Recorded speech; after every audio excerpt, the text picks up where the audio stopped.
ممکن تھا کہ عدالت اپنا فیصلہ اسی روز سنا دیتی، لیکن وقت ختم ہو جانے کی وجہ سے کارروائی دوسرے روز پر ٹل گئی۔ چنانچہ مجھے وہ رات بھی جیل میں گزارنی پڑی۔ کلن خان کے عدالتی بیان کے پس پردہ انکا کی پراسرار قوت کار فرما تھی، کیونکہ رحمت علی کے قتل سے بیشتر نہ تو میں نے کبھی کلن خان کا نام سنا تھا اور نہ ہی اس کی صورت دیکھی تھی۔ چنانچہ پرانی عداوت کا سوال ہی پیدا نہیں ہوتا تھا۔ جیل کی وہ رات میں نے بڑی بے چینی سے گزاری۔ صبح ہوئی تو مجھے دوبارہ عدالت لے جایا گیا، جہاں کلن خان کے اقبالیہ بیان کے پیش نظر مجھے باعزت طور پر رہا کر دیا گیا اور کلن خان کے فیصلے کی تاریخ پڑ گئی۔ رہائی کا حکم سنتے ہی مجھ پر کچھ ایسی کیفیت طاری ہوئی کہ میں بھری عدالت میں خدا کے حضور سجدہ ریز ہو گیا۔ نرگس کی خوشی کی کوئی انتہا نہ رہی تھی۔ گھر پہنچ کر میں نے غسل کر کے کپڑے تبدیل کیے، پھر نرگس کے کہنے پر 2 رکعت شکرانے کی نماز ادا کی۔ اس کے بعد میرے دفتر والوں کی آمد و رفت کا تانتا بند کیا۔ میرا دل تو نہیں چاہتا تھا کہ ایک لمحے کے لیے بھی نرگس سے دور رہوں، لیکن اخلاقی طور پر مجھے دفتر کے عملے سے ملنا پڑا اور قریبی واقف کاروں کو بھی وقت دینا پڑا۔ اسی شام نرگس نے ایک پرتکلف دعوت کا اہتمام کیا، چنانچہ رات گئے تک ہم دونوں اس میں الجھے رہے۔ بڑی مشکل سے مہمان ٹلے۔ نرگس سے بات کرنے کا وقت ہی نہیں مل رہا تھا۔ خدا خدا کر کے وہ وقت آیا جب میں اور نرگس تنہا رہ گئے۔ رات گئے تک ہم دونوں ایک دوسرے سے گفتگو کرتے رہے، وہی ہجر کے صدمے اور تنہائی کی اذیتیں، مگر جلد ہی انکا کی پراسرار ذات ہماری گفتگو کا موضوع بن گئی۔ نرگس اس سلسلے میں مجھ سے زیادہ پریشان تھی، کہنے لگی، جمیل، کیا یہ انکا آپ کے سر پر موجود ہے؟ نہیں، میں نے سنجیدگی سے کہا، فی الحال دانش مندی کا تقاضا یہی ہے کہ ہم انکا کے آنے کے بعد بھی اسے کوئی جھگڑا مول نہ لیں اور اس وقت تک خاموش رہیں جب تک چھٹکارے کی کوئی صورت نہ پیدا ہو۔ جمیل، میں بھی آپ سے یہی کہنا چاہتی تھی، نرگس نے بڑے پیار سے کہا۔ خدا نے چاہا تو آپ کو اب اس مصیبت سے بھی بہت جلد چھٹکارا مل جائے گا۔ خدا تمہاری زبان مبارک کرے۔ کیا تم نے اس کا کوئی تدارک سوچا ہے؟ اور میرا مطلب ہے تمہارے ذہن میں کیا کوئی ترکیب آ گئی ہے؟ نہیں، لیکن میں نے ایک بزرگ کا پتہ چلا لیا ہے جو شولہ پور میں رہتے ہیں۔ اب آپ آ گئے ہیں تو میں ان بزرگ سے ملنے جاؤں گی۔ خدا کو منظور ہوا تو یہ پریشانی بھی دور ہو جائے گی۔ خاصی دیر تک ہمارے درمیان اسی مسئلے پر باتیں ہوتی رہیں۔ میں نے نرگس کو یہ بات اچھی طرح سمجھا دی تھی کہ انکا کے آ جانے کے بعد وہ خود کو قابو میں رکھے اور کوئی ایسی حرکت نہ کر بیٹھے جس سے انکا کی ناراضگی کا احتمال ہو اور ہم پھر کسی مصیبت سے دوچار ہو جائیں۔ نرگس نے مجھ سے وعدہ کر لیا تھا کہ وہ کوئی ایسی حرکت نہیں کرے گی۔ اس کے بعد کچھ دیر تک ہم جاگتے رہے، پھر نہ جانے کب بے سدھ ہو کر سو گئے۔ دوسری صبح میری آنکھ کھلی تو دن خاصا چڑھ آیا تھا۔ کافی دنوں بعد مجھے آرام دہ بستر ملا تھا۔ مجھے وقت کا احساس ہی نہ ہو سکا۔ نرگس نے مجھے جگانا مناسب نہیں سمجھا تھا۔ بستر سے نکل کر میں نے جلدی جلدی منہ ہاتھ دھویا، کپڑے تبدیل کیے، پھر ناشتے کی میز پر آ گیا، جہاں نرگس اپنے دلاویز تبسم کے ساتھ پہلے سے موجود تھی۔ ناشتہ کر کے میں اٹھا ہی تھا کہ مجھے ایسا محسوس ہوا جیسے انکا میرے سر پر موجود ہے۔ میں نے غور کیا تو میرا اندازہ ٹھیک نکلا۔ میں عالم تصور میں دیکھ رہا تھا کہ انکا ہاتھ پاؤں پھیلائے میرے سر پر محو خواب ہے۔ اس کے چہرے پر تھکن کے اثرات نظر آ رہے تھے۔ سونے کا انداز بتا رہا تھا جیسے وہ کئی راتوں کے بعد تھک کر بے خبری کی نیند سوئی ہے۔ مجھے انکا کے چہرے پر سرخی کی بجائے آج کچھ زردی محسوس ہو رہی تھی۔ ابھی میں انکا کو اپنے سر پر محسوس کر ہی رہا تھا کہ نرگس نے پوچھا، خیریت تو ہے؟ یہ آپ بت بنے کھڑے کیا سوچ رہے ہیں؟ میں نے نرگس کو چپ رہنے کی تلقین کی، پھر اس اشارے سے بتایا کہ انکا میرے سر پر موجود ہے، سو رہی ہے۔ نرگس کے چہرے کی رنگت ایک لمحے کے لیے بدل گئی۔ اس کے ہونٹوں پر کچھ کہنے کے لیے کھچاؤ سا پیدا ہوا۔ میں سمجھ رہا تھا کہ اس وقت اچانک انکا کی میرے سر پر آمد کی خبر سن کر اسے تشویش ہوئی ہے۔ بہرحال اس خیال سے کہیں وہ کچھ کہہ نہ بیٹھے، میں نے ایک بار پھر اسے خود پر قابو رکھنے کا اشارہ کیا، پھر اونچی آواز میں بولا، اب میں ذرا آفس جا رہا ہوں، 2-3 گھنٹے میں واپس لوٹ آؤں گا۔ شولہ پور کے بارے میں کیا سوچا آپ نے؟ نرگس نے پوچھا۔ ہو نا، اتنی جلدی بھی کیا ہے؟ میں چاہتی ہوں کہ آج رات ہی کی گاڑی سے روانہ ہو جاؤں، نرگس نے سنجیدگی سے کہا۔ ملازم کی بجائے اگر تم مینیجر کو ساتھ لے جاؤ تو زیادہ مناسب رہے گا، وہ جہاں دیدہ بندہ ہے، میں نے تجویز پیش کی۔ ٹھیک ہے، آپ دفتر جا رہے ہیں تو پھر رات کی گاڑی کے لیے 2 سیٹیں بک کرا دیجیے گا۔ ہاں ٹھیک ہے، میں نرگس کو جواب دیتا ہوا باہر آ گیا، جہاں ڈرائیور گاڑی لیے تیار کھڑا تھا۔ راستے بھر میں انکا کے خیال میں الجھا رہا۔ دفتر پہنچ کر میں نے مینیجر کو اپنے کمرے میں بلایا اور یہ ہدایت کی کہ اسے نرگس کے ساتھ شولہ پور تک جانا ہے۔ اسے بھلا کیا اعتراض ہو سکتا تھا؟ میری ہدایت پر وہ سیٹیں بک کرانے کے لیے اسٹیشن چلا گیا تو میں دفتری کاموں میں مصروف ہو گیا۔ مجھے فائلوں میں سر کھپاتے ابھی زیادہ دیر نہیں گزری تھی کہ انکا کروٹ لے کر بیدار ہوگی، پھر ایک طویل جماہی لیتی ہوئی اٹھ بیٹھی۔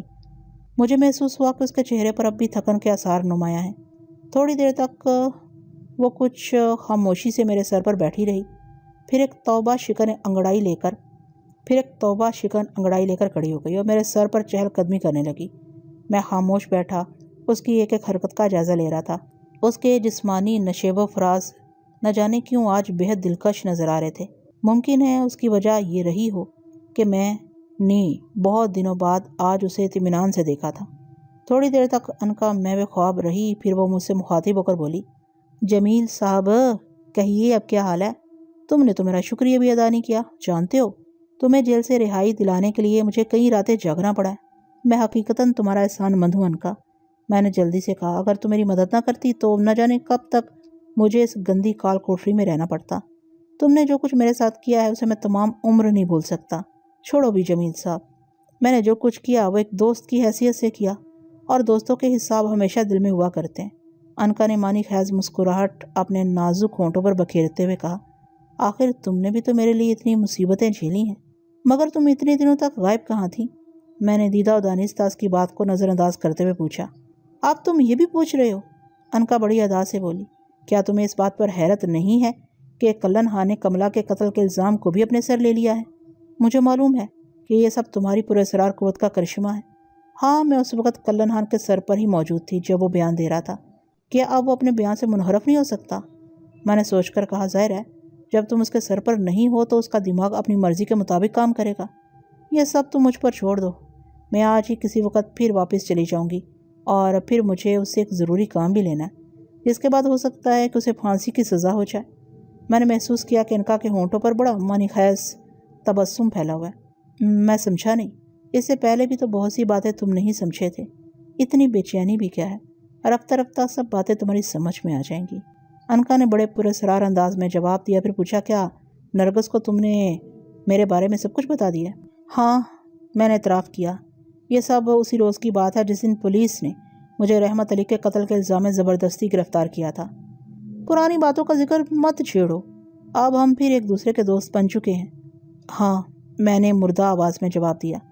میرا خیال ہے تمہارے دل میں ابھی تک میری طرف سے بدگمانی ہے۔ یہ تم کیا کہہ رہی ہو؟ میں گڑبڑا گیا تھا، اس لیے جلدی سے سنبھل کر بولا، اگر مجھے دوستی نہ کرنی ہوتی تو تم مجھے مجبور تو نہیں کر رہی تھی۔ ہو تو یہ بات ہے جمیل صاحب، ایک بات کہوں؟ کہہ دوں؟ کہو، کیا بات ہے؟ میں نے اپنے دھڑکتے ہوئے دل پر قابو پاتے ہوئے پوچھا۔ انکا نے جس معنی خیز انداز میں مجھ سے کچھ کہنے کی اجازت چاہی تھی وہ بے حد پراسرار تھا۔ کہیں ایسا تو نہیں ہے کہ تم نے حالات سے مجبور ہو کر میرے ساتھ ایک عارضی معاہدہ کر لیا ہو؟ تم نے یہ کیسے سوچ لیا کہ میں نے محض مصلحتاً تمہارے ساتھ دوستی کی ہے؟ ویسے تم سے کوئی بات چھپی ہوئی بھی نہیں ہے۔ میری بات چھوڑو، تم اپنے دل کی کہو۔ وہم کا علاج تو لقمان حکیم کے پاس بھی نہیں تھا، میں نے انکا کو وفاداری کا یقین دلانے کی خاطر بڑے زوردار انداز میں جواب دیا۔ انکا پر میری بات کا کیا اثر ہوا اس کا علم تو میرے فرشتوں کو بھی نہیں تھا، لیکن میں نے اتنا ضرور محسوس کیا تھا کہ انکا میرا جواب سن کر کسی سوچ میں کھو گئی تھی۔ اس کی سرخ آنکھیں بدستور میرے چہرے پر مرکوز تھی۔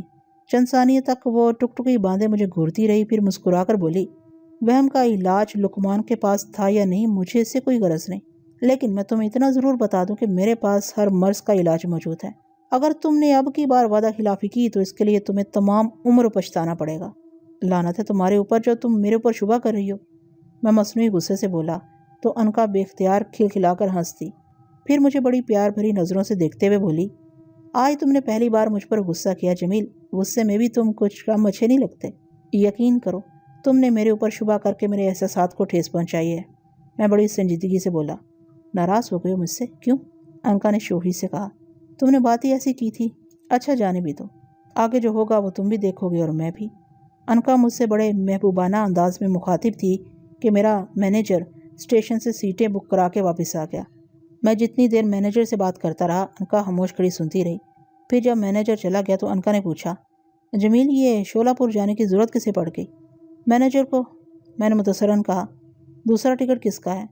میرے پاس سوائے اس کے اور کوئی راستہ نہ تھا کہ میں نرگس کے شولہ پور جانے کے پروگرام کو ظاہر کر دوں۔ دوسری صورت میں ممکن تھا کہ انکا اس وقت میری طرف سے مشکوک ہو جاتی جب وہ نرگس کو گھر پر نہ پاتی۔ چنانچہ میں نے بڑی خوبصورتی سے انکا سے کہا، نرگس کے ایک دور کے عزیز شولہ پور میں رہتے ہیں، وہ اپنے انہی عزیز سے ملنے جا رہی ہے۔ نرگس کے عزیز؟ اچھا، ہوں گے؟ کیا تم اس کے ساتھ نہیں جا سکتے ہو جو مینیجر کو بھیج رہے ہو؟ جن حالات میں میری اور نرگس کی شادی ہوئی ہے وہ تم سے پوشیدہ نہیں، اس لیے میں نے نرگس کے ساتھ جانا مناسب نہیں سمجھا۔ ہاں اگر اس نے بعد میں مجھے بلایا تو ہو آؤں گا۔ انکا مجھ سے کریت کر نرگس کی روانگی کے بارے میں مختلف سوالات کرتی رہی اور میں بڑی بے پرواہی سے جواب دیتا رہا۔ اچانک وہ مجھ سے ایک عجیب سوال کر بیٹھی۔ جمیل، یہ شہباز علی کے بارے میں تمہارا کیا خیال ہے؟ میں نے حیرت سے پوچھا، تمہیں اچانک شہباز علی کا خیال کیسے آ گیا؟ میں نے سنا ہے کہ اس کا شمار بڑے ظالم قسم کے سنتریوں میں ہوتا ہے۔ تمہاری کمر بھی تو اس نے اپنے جوتوں کی ٹھوکروں سے کئی بار دوہری کی تھی۔ آدمی ہے سرخ و سفید۔ شہباز علی کا ذکر چھڑا تو مجھے اس ہٹے کٹے سنتری کی ٹھوکریں یاد آ گئی جن سے مجھے سابقہ پڑ چکا تھا، جو عام طور پر وہ دیر سے اٹھنے والے قیدیوں کی ریڑھ کی ہڈی پر رسید کرتا تھا۔ وہ بے حد خوفناک صورت کا مالک تھا، لیکن صورتاً ہی نہیں تباً بھی بڑا ظالم و سخت آدمی تھا۔ خطرناک قسم کے مجرم بھی اسے پناہ مانگتے تھے۔ جو وہ اپنے بھاری بھرکم جوتوں کی ٹھوکروں سے قیدیوں کو مارتا تو وہ تکلیف سے بلبلا اٹھتے۔ مجھے یاد ہے کہ کئی قیدی اس کی ٹھوکروں سے بے ہوش ہو گئے تھے۔ خود میری حالت بھی ایک دفعہ غیر ہو گئی تھی۔ مجھے شہباز علی کے نام سے ہی خوف آتا تھا، مگر میں نے جان بوجھ کر انکا کو اس کی تفصیل نہیں بتائی اور ٹالنے کی خاطر کہا، ایک شہباز علی پر ہی کیا منحصر ہے؟ جیل کے تو سارے سنتری ہی ظالم ہوتے ہیں، لیکن تم نے اس وقت خاص طور پر شہباز کا نام کیوں لیا؟ یوں ہی ذرا خیال آ گیا، انکا نے مانی خیز لہجے میں کہا۔ میں شہباز کا ذکر کر کے اپنے زخموں پر نمک چھڑکنا نہیں چاہتا تھا۔ میں نے اس ذکر سے پہلو تہی کی اور پھر انکا نے بھی اس کے بارے میں کوئی گفتگو نہیں کی۔ 2-3 گھنٹے دفتر میں کام کر کے جب میں گھر واپس گیا تو نرگس سفری سامان تیار کر چکی تھی۔ اس نے حسب معمول بڑے پیار سے میرا خیر مقدم کیا۔ انکا میرے سر پر موجود تھی، اس لیے میں نے نرگس کو ادھر ادھر کی باتوں میں الجھائے رکھا، پھر اشاروں کنایوں میں اسے بتا دیا کہ شولہ پور کے لیے اس کی سیٹ بک ہو چکی ہے۔ شام کی چائے پینے کے بعد میں نرگس کے ساتھ باہر لان میں بیٹھا گفتگو میں مصروف تھا کہ انکا نے سر سے رینگ کر میرے شانوں پر آتے ہوئے کہا، جمیل ایک بات مانو گے؟ میرا جی چاہتا ہے کہ میں کچھ دیر کے لیے نرگس کے سر پر چلی جاؤں۔ یہ سن کر میں ایک دم سن ہو گیا۔ قطعاً نہیں، میں تمہیں اس کی اجازت نہیں دوں گا۔ یہ آپ کسی اجازت کے بارے میں کہہ رہے ہیں؟ نرگس نے مجھے حیرت سے گھورتے ہوئے سوال کیا۔ او کچھ نہیں، میں سٹ پٹا کر بولا، میں دراصل انکا کی ایک بات کا جواب دے رہا تھا۔ او، نرگس منہ بنا کر خاموش ہو گئی تو انکا نے پھر مسکراتے ہوئے مجھ سے کہا، جمیل تم واقعی خوش قسمت ہو جو نرگس جیسی خوبصورت اور وفادار بیوی تمہیں مل گئی۔ نرگس مجھے بھی بے حد اچھی لگتی ہے، کتنی اچھی ہے وہ۔ میں ہوں ہاں کر کے انکا کی باتوں کا جواب دیتا رہا۔ نرگس خاموش بیٹھی نٹنگ کرتی رہی۔ اس کا چہرہ کسی قسم کے جذبات سے عاری تھا، مگر جس تیزی سے وہ اون کو جھٹک جھٹک کر سلائیاں چلا رہی تھی اس سے اندازہ ہوتا تھا کہ وہ دل ہی دل میں ضرور کڑ رہی ہے۔ میری حالت بھی اس وقت اس سے کچھ زیادہ مختلف نہیں تھی۔ انکا نے آج پہلی بار نرگس کے سر پر جانے کی اجازت چاہی تھی اور اس کے بارے میں محبت بھری باتیں کی تھیں۔ میں اس سے یہ نتیجہ خاص کر سکتا تھا کہ وہ مجھے چھیڑنے کی خاطر ایسا کہہ رہی ہے، لیکن میرے دل میں سابقہ تجربوں کی بنیاد پر ان گنت وسوسے پیدا ہو رہے تھے۔ کیا سوچ رہے ہو جمیل، کوئی خاص بات ہے کیا؟ کچھ نہیں، میں نے جھنجھلاتے ہوئے سرگوشی کی۔ مجھے معلوم ہے، انکا نے اٹھلا کر کہا، تمہیں میری یہی بات بری لگی ہے کہ میں نے نرگس کے سر پر جانے کا خیال کیوں ظاہر کیا تھا۔ ہاں، میں نے استری سے کہا، وہ بات تو میں نے یوں ہی کہہ دی تھی، تمہیں پریشان کرنے میں مزہ جو آتا ہے۔ انکا زیر لب مسکرا کر بولی، میں تمہاری بیوی کو اپنا دشمن کیسے سمجھ سکتی ہوں؟ وہ تو بہت معصوم ہے۔ میں نے جبراً سر ہلا دیا۔ انکا کچھ دیر تک مجھ سے باتیں کرتی رہی اور جب میں اونگنے لگا تو اس نے کلن خان کے سر پر جانے کا ارادہ ظاہر کیا اور لمحوں میں رینگتی ہوئی میرے سر سے اتر گئی۔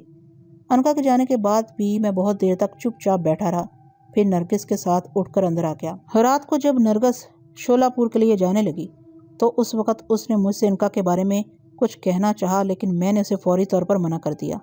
مجھے خدشہ تھا کہ کہیں انکا کا پراسرار وجود ان باتوں سے واقف نہ ہو جائے، حالانکہ یہ میری خام خیالی تھی۔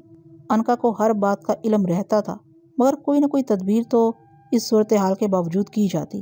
نرگس کے چہرے پر اس وقت الجھن و اضطراب کے جو تاثرات نظر آ رہے تھے وہ کچھ میرا ہی دل جانتا ہے۔ بہرحال میں ضبط کر گیا اور ٹرین کی روانگی کے بعد واپس گھر آ گیا۔ اس روز تمام رات میں نرگس کی کامیابی اور سلامتی کے ساتھ واپسی کی دعائیں مانگتا رہا۔ کیا میں انکا کے پراسرار وجود سے کبھی نجات پا بھی سکوں گا یا نہیں؟ میں ساری رات اسی کشمکش میں الجھا رہا۔ صبح میں نے نیم گرم پانی سے غسل کیا تو ذہن پر چھائی ہوئی کسل مندی کچھ کم ہوئی، لیکن ناشتے کی میز پر پہنچ کر جیسے ہی میری نظر اخبار پر پڑی میں مارے حیرت کے اچھل پڑا اور جلدی جلدی ایک خبر پڑھنے لگا جس کی سرخی ہی میرے لیے بڑی چونکا دینے والی تھی۔